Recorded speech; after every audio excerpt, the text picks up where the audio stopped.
This video was supposed to be about making improvements to this cell that I made recently, and you can see that it's running this temperature and humidity sensor, and I'll do so for about half an hour.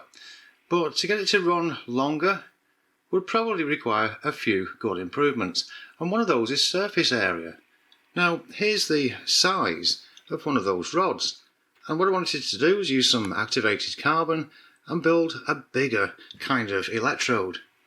Well, the other recent experiments have been to do with burning wood, and that's not produced activated charcoal, just charcoal. So today I'm going to try the steam method. And that steam method is supposed to use a pressure cooker, but I haven't got one. So I'm going to go outside, put some water in a can, put the stuff in the can, and see if we can steam it and get activated charcoal. Just first of all, to show what I'm talking about, I had hoped that these pieces would be conductive, but as you can see there, no, not at all. So the simple idea, is to get the steam effect going. Hopefully, by the time it dries out in there, we'll have some activated carbon of some type. Just simply get a reading on this on the 2 megaohm scale. We've got all the carbon inside there, the sticks that I burnt a while ago. And if I put the top on tightly, there's that tiny little hole there. Can I put some water, rainwater in this case, into there, get the steam to come out? It may be at a slight pressure, I don't know, because of the size of that hole.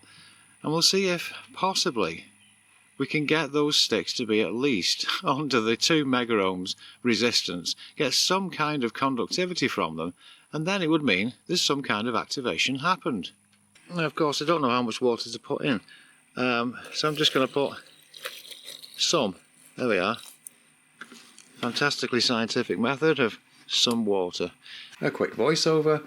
I realise at this point I could have put something like a steel mesh halfway up the can and put the charcoal pieces on top of that.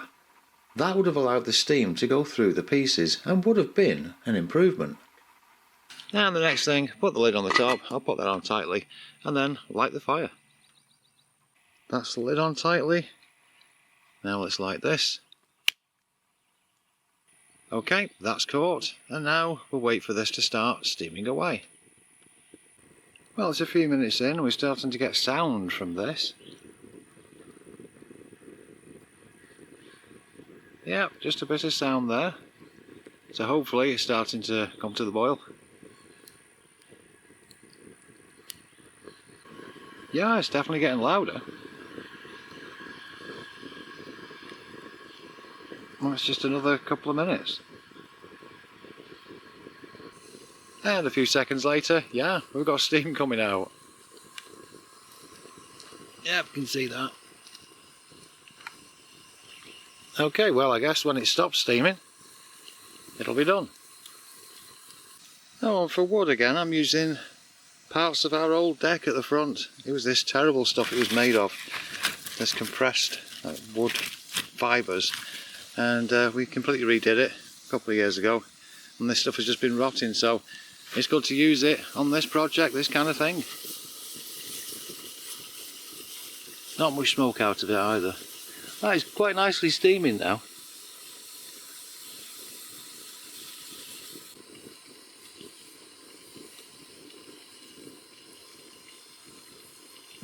Well, it's still steaming away about 15 minutes later. I'll just keep this going. I expect it to take about half an hour, something like that. In fact, the tone has just changed.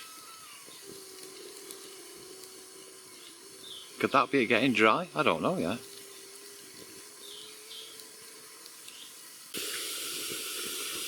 Wow, this is quite good. This is about 20 minutes in, 25 minutes in.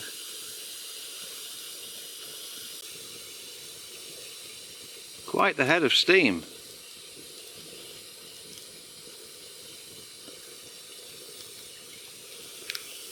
So still evidently some way to go. I'd say after 25 minutes.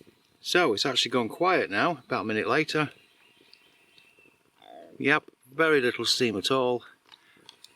So I think that's done. There is just the barest of wisp coming out of the top, so I'm just going to leave everything as it is, let this cool down naturally. Yeah, get rid of that last little bit. It's properly cooled down now, so let's pull the lid off this situation. And let's have a look in here. Oh, good. I'm just weighing this up. I was looking if there's going to be moisture and stuff on the top. Seems fine. Let's have a look in here.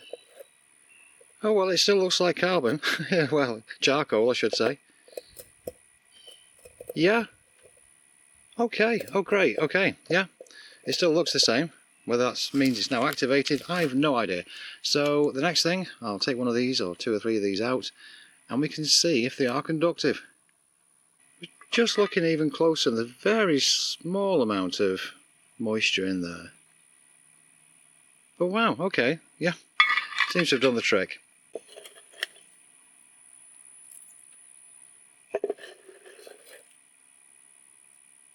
So here's the important part. I've put it on the 2 megaohm scale.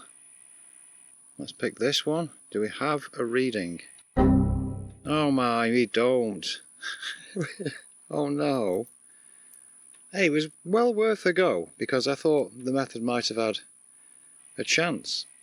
That's if steam does work.